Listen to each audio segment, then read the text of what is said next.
ভূমিত আমাক স্থাপন কৰিছে, মানুহক স্থাপন কৰিছে। আমি ভূলোকত আছোঁ।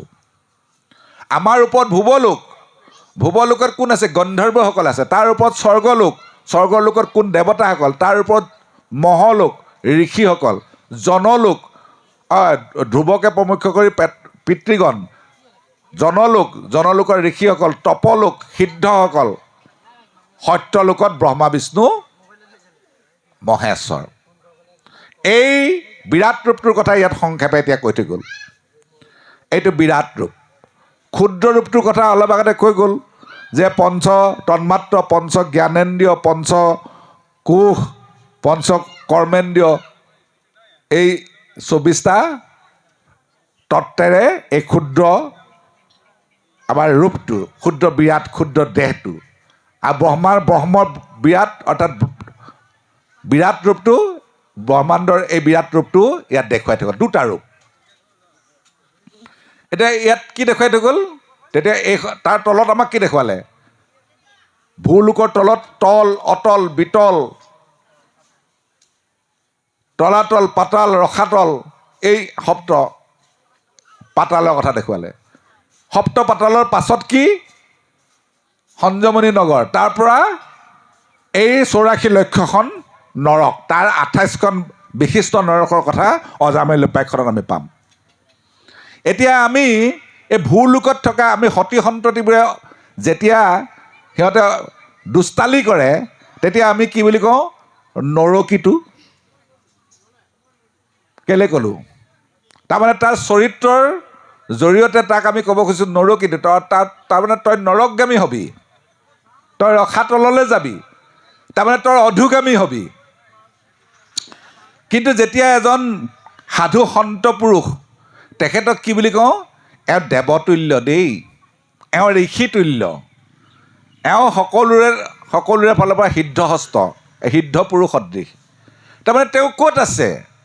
তেওঁতো ক'ত আছে? ভূলোকতে আছে, পৃথিৱীতে আছে, য'ত জন্ম হৈছে তাতেই আছে।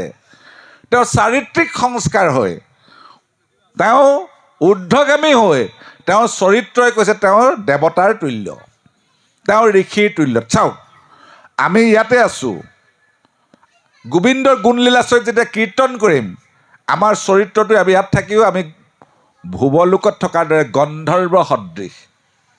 তাৰমানে আমাৰ উত্তৰণৰ কথাটো দেখুৱাবৰ কাৰণে এই সাংখ্য যুগ। আমি কেনেকৈ নিজকে আমি সংস্কাৰী কৰি নিজৰ আমি উত্তৰণ সাধন কৰিব পাৰোঁ, এই কথাখিনি। সেইকাৰণে আমাক দেখুৱাই দিছে কি? নামে 7টা কাৰ্য সাধন কৰে। প্ৰথমে দহিবে পাতকস্বয়, মহাপুণ্য কৰাইবে অদ্ভুতয়, বিষয়ত কৰাইবে বীৰকতি, কৃষ্ণত পুৱাইবে প্ৰেমভকতি, উপজাইবে এটি বৈষ্ণৱী জ্ঞান, মায়াক দহি কৰিব নিৰ্জান। সপ্তমটো কি?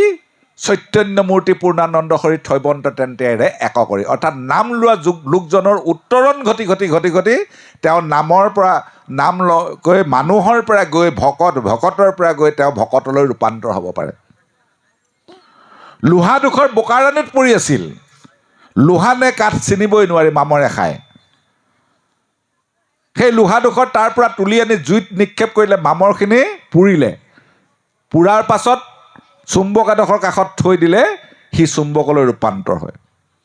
আমিও স্বভাৱতে লম্পট, বিষয়ত অনুৰাগী, আমি সকলোবোৰ মায়াৰ অধীন লোকবোৰ।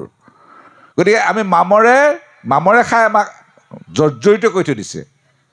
কি মামৰবোৰ কি? কাম, ক্ৰোধ, লোভ, মোহ, দম্ভ, দস্যু, অহংকাৰ, ঈৰ্ষা, অসূয়া, তিৰস্কাৰ, এইবোৰ আমাৰ গাত লাগি থকা মামৰ। এই মামৰবোৰ আমি পুৰিব লাগিব। ক'ত পুৰিম? নাম অগ্নিত পুৰিম। কিয়?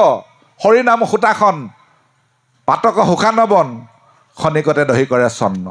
নাম অগ্নিত আমি পুৰিব লাগিব। এই মামৰবোৰ পুৰি আমি ক'ত থাকিম? ইয়াত কৈ দিছে, দুৰ্জনৰ সংগ ত্যাগ কৰি সজ্জনৰ সংগ লোৱা, সাধুৰ সংগ লোৱা। চুম্বকৰ কাষত থাকা, চুম্বক হৈ যাবা। এই উদ্দেশ্যে সাংখ্যযুগ কথন। এই কথাখিনি ক'বৰ কাৰণে এই সাংখ্যযুগ কপিল প্ৰভুৰ অৱতাৰ। যে সৃষ্টি হ'ল, সৃষ্টি কিয় কৰিলে, সৃষ্টি কৰাৰ ৰহস্যটো কি, তাৎপৰ্যটো কি, সেই তাৎপৰ্যটো উপলব্ধি কৰিবৰ কাৰণে সাংখ্য জ্ঞান। আমি সাংখ্য জ্ঞান বুলি কওঁতে কিবা বেলেগ কিবা এটা বস্তু বুলি আমি ভাবোঁ। কৃষ্ণ আগভাগ। কৃষ্ণ ব্ৰহ্মানাৰদৰ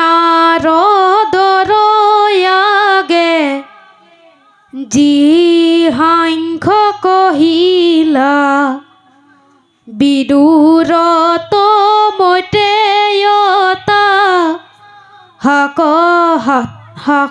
নিবেদিলা হেহি সংখ্যা দেৱহূতি মাতৃৰ আগত কপিল ঈশ্বৰে আৱে কৰিলা বেকেট সাংখ্য শুনি দেৱহূতি উচন্ত দুনাই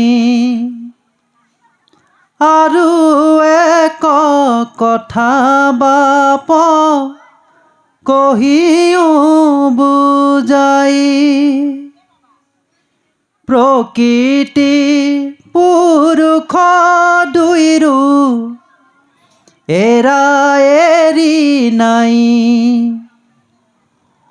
অইনো অইনে আশ্ৰয় কৰিছে কথাই হে ৰাম নাহি ভিন্ন ভাৱ যেন জলৰ ৰসৰ প্ৰকৃতি পুৰুষ দুইৰো হেহি পতন্তৰ মুক্ত হেন কদাচিতো দেখি কোন জন তাৰো পুনু সংসাৰহু অয়ুতপন্ন কৃষ্ণ এতিয়া কথাটো হৈছে কি যে যিখিনি কথা কৈছিলে মৈত্ৰেয়ই বিদুৰৰ আগত যিখিনি কথা কৈছিলে সেই একেখিনি কথাকে কপিলে দেৱহূতি মাতৃৰ আগত কৈছিল ব্ৰহ্মাই নাৰদৰ আগত কি কথা কৈছিল তাৰমানে এই ভাগৱত বস্তু দুটা ধাৰাৰে পৃথিৱীলৈ নামি আহিছিল এই ভাগৱতৰ কথাখিনি শ্ৰীনাৰায়ণে ব্ৰহ্মাক ব্ৰহ্মাই নাৰদক নাৰদে ব্যাসক ব্যাসে শুকক শুকে পৰীক্ষিতক কওঁতে আমি ভাগৱত পাইছিলোঁ অনন্ত সাংখ্যায়নে পৰাশৰক পৰাশৰে মৈত্ৰেয়ক মৈত্ৰেয়ে বিদুৰক কওঁতে আমি এই ভাগৱত বস্তু পাইছিলোঁ তাৰমানে কি ভাগৱতৰ কথাখিনি যিখিনি কথাই জীৱক বন্ধনৰ পৰা মুক্ত কৰিব পাৰে জীৱই বিষয় বাসনাত বৰ্তি থাকি বিভিন্ন দুখ যন্ত্ৰণাত থকাৰ পৰা বিষয়ৰ প্ৰতি বৈৰাগ্য ভাৱনা আনি সেইকাৰণে কীৰ্তনত যাহাৰ বিজ্ঞান বৈৰাগ্য নাই বুলি কৈছে বিজ্ঞান আৰু বৈৰাগ্য এই বিশেষ জ্ঞানটো এই বিশেষ জ্ঞানটো হ'লে বৈৰাগ্য ভাৱ হ'ব বিষয়তে থাকি বিষয় সুখতে থাকি পেলাই বিষয়ৰ মাজতে থাকি বিষয়ৰ প্ৰতি বৈৰাগ্য ভাৱনাটো লৈ আমি সংসাৰী প্ৰত্যেকজন লোকেই যাতে আনন্দেৰে জীৱন যাপন কৰিব পাৰোঁ শান্তিৰে দিন অতিবাহিত কৰিব পাৰোঁ প্ৰেমেৰে আমি জগত জিনিব পাৰোঁ এই কথাখিনিয়ে ভাগৱতৰ মাধ্যমেদি কৈছে সাংখ্য জ্ঞান সেইটোৱে সাংখ্য জ্ঞান এইখিনিয়ে সাংখ্য জ্ঞান এতিয়া কৈছে সাংখ্য জ্ঞানৰ কথা শুনি পেলাই দেৱহূতি মাতৃয়ে কৈছে এতিয়া মোৰ আৰু এটা কথা জানিবৰ মন গৈছে সুধিবৰ মন গৈছে জল আৰু ৰস যেনেকৈ অভিন্ন প্ৰকৃতি আৰু পুৰুষ অভিন্ন আমি পুৰুষ বুলি ক'লে কাক কওঁ মতা মানুহবোৰক পুৰুষ বুলি কওঁ আইসকলক প্ৰকৃতি বুলি কওঁ হয় জানো নহয় পুৰখনৰ যিজন ৰখীয়া তেওঁৱে পুৰুষ পুৰঞ্জন আখ্যান আমি পিছত পঢ়িম খুব সুন্দৰকৈ পাম পুৰখনৰ যিজন ৰখীয়া অৰ্থাৎ এই দেহটোৰ যিজন ৰখীয়া আইৰ দেহটোৱে হওক বা বাপৰ দেহটোৱে হওক যিজন ৰখীয়া জীৱাত্মা ৰূপে পৰমাত্মাৰ অংশ জীৱাত্মা ৰূপে তেওঁৱেই পুৰুষ আৰু দেহটো প্ৰকৃতি কিন্তু এই দুইটা এনেকুৱাকৈ থাকে জল আৰু ৰসৰ মাজত যেনেকৈ পাৰ্থক্য নাই ঠিক তেনেধৰণে থাকে আমি কেনেকৈ তাক উপলব্ধি কৰিব পাৰিম কেনেকৈ তাক আমি বুজিব পাৰিম পাৰ্থক্যটো কি, কেনেকৈ আমি বুজিব পাৰিম, এই কথাখিনিও জানিবলৈ বুজিবলৈ হেঁপাহ কৰিছে। কৃষ্ণ আগভাগ। কৃষ্ণ। হে ৰাম এতেকে লোকৰ মুখ্য কেনমতে হয় ইটো মোৰ সংশয় আছে দিওঁ কৃপাময়।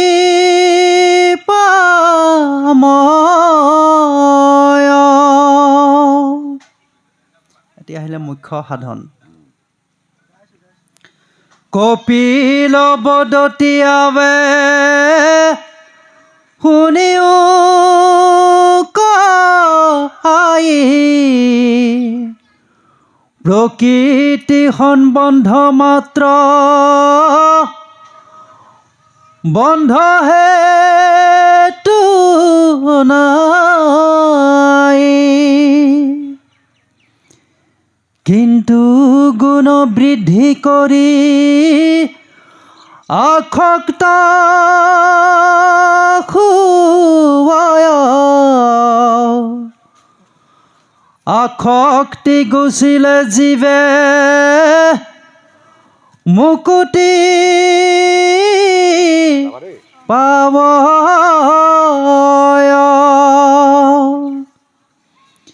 হে ৰাম এতেকে সাধন কহু শুনা কৰি মন একান্ত সাধুৰ সংগ লয়ো সৰ্বক্ষণ